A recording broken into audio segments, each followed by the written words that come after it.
Alors voilà, imaginez un peu cette question, une question un peu folle. Est-ce qu'un être humain, complètement seul sur une île déserte depuis sa naissance, pourrait juste en réfléchissant découvrir tous les secrets de l'univers? C'est le point de départ d'une aventure de l'esprit absolument incroyable, une histoire qui a voyagé à travers les âges. Pour ça, il faut remonter le temps, loin, très loin, il y a plus de 800 ans. On atterrit dans un endroit qui s'appelait Al-Andalus. C'était un peu le carrefour des esprits les plus brillants de l'époque, un lieu bouillonnant d'idées, de science et d'histoire. Et c'est justement là-bas que notre histoire prend racine. Au milieu de toute cette effervescence, un philosophe du nom d'Ibn Tufayl se pose cette fameuse question. Il se dit: et si on prenait un enfant, sans parents, sans livres, sans prof, sans absolument personne pour lui apprendre quoi que ce soit, est-ce que, juste avec ses yeux pour observer et son cerveau pour réfléchir, il pourrait tout comprendre? C'est une expérience de pensée dingue, et c'est le début de tout. Alors, pour répondre à cette question immense, Ibn Tufayl ne va pas écrire un traité super compliqué. Non, il va faire ce que les conteurs font de mieux. Il va raconter une histoire. Celle d'un garçon, Hay, dont la simple arrivée sur son île est déjà tout en mystère.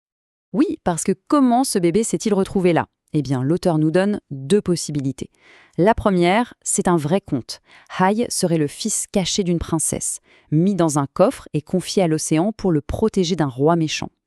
La deuxième option est encore plus étrange.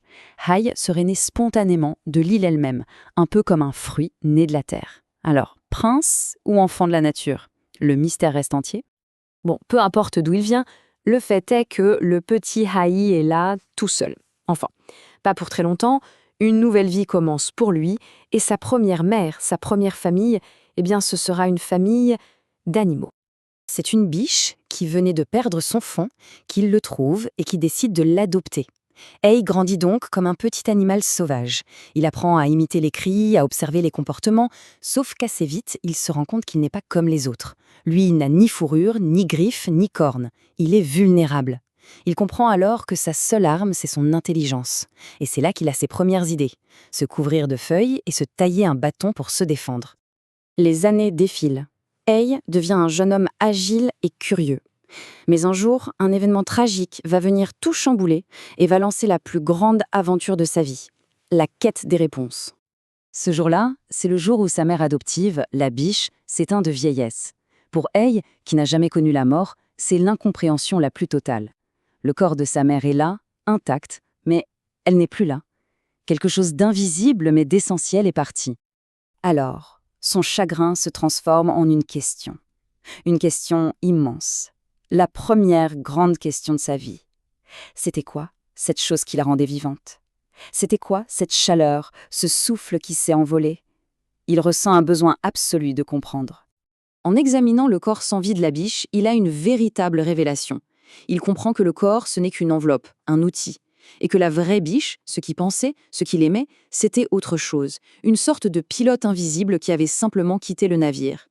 C'est sa première découverte philosophique. Il y a une différence entre le corps et ce qu'on pourrait appeler l'âme ou l'esprit. Et cette première découverte, c'est comme s'il venait de débloquer le premier niveau d'un jeu. À partir de là, il va se lancer dans une quête pour percer tous les secrets de l'univers, étape par étape. Prochaine étape, la science. Il découvre le feu, probablement après un incendie de forêt. Et là, c'est une révolution. Le feu, ça veut dire de la chaleur la nuit, de la lumière dans le noir, et surtout un moyen de cuire ses aliments. Sa vie sur l'île vient de changer radicalement.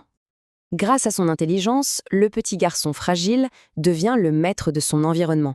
Il se fabrique de vrais vêtements, il construit une maison, il invente des outils de chasse de plus en plus sophistiqués, il arrive même à domestiquer des animaux. Maintenant qu'il n'a plus à se battre pour survivre chaque jour, son esprit est libre de s'envoler. Il passe son temps à observer les plantes, les animaux, mais aussi le ciel, les étoiles. Et il remarque que tout ça, ça obéit à des règles, à des cycles.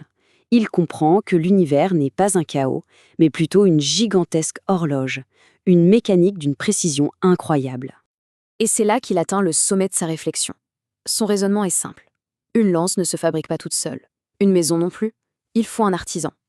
Alors, cet univers, cette machine si complexe et si parfaite, comment pourrait-il exister sans un grand artisan?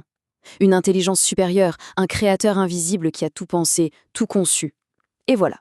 Tout seul, Aïe vient de déduire l'existence d'un créateur. Il y a maintenant une 50aine d'années. Il a passé sa vie à réfléchir, et il est arrivé au bout de ce qu'un homme seul peut découvrir. On pourrait croire que l'histoire s'arrête là, mais pas du tout.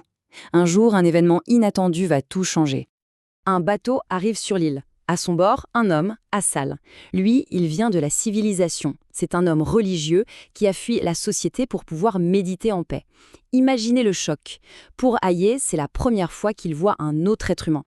On a donc deux personnages que tout oppose. Aïe, qui a tout découvert par la logique et l'observation de la nature. C'est la voie de la raison. Et Azal, qui tient sa connaissance des textes sacrés et des prophètes, c'est la voie de la foi. Deux chemins qui semblent totalement parallèles. Et pourtant, c'est ça le cœur de l'histoire. Une fois qu'ils apprennent à communiquer, ils se racontent leur vie, leurs découvertes. Et là, c'est la stupéfaction. Ils réalisent qu'ils sont arrivés exactement aux mêmes conclusions. Leurs deux chemins, la raison pure et la foi, les ont menés au même sommet, à la même vérité sur le monde et son créateur. Évidemment, cette découverte les rend fous de joie. Ils se disent qu'ils doivent absolument partager cette nouvelle incroyable avec le reste du monde. Mais leur voyage de retour va leur enseigner une toute dernière leçon.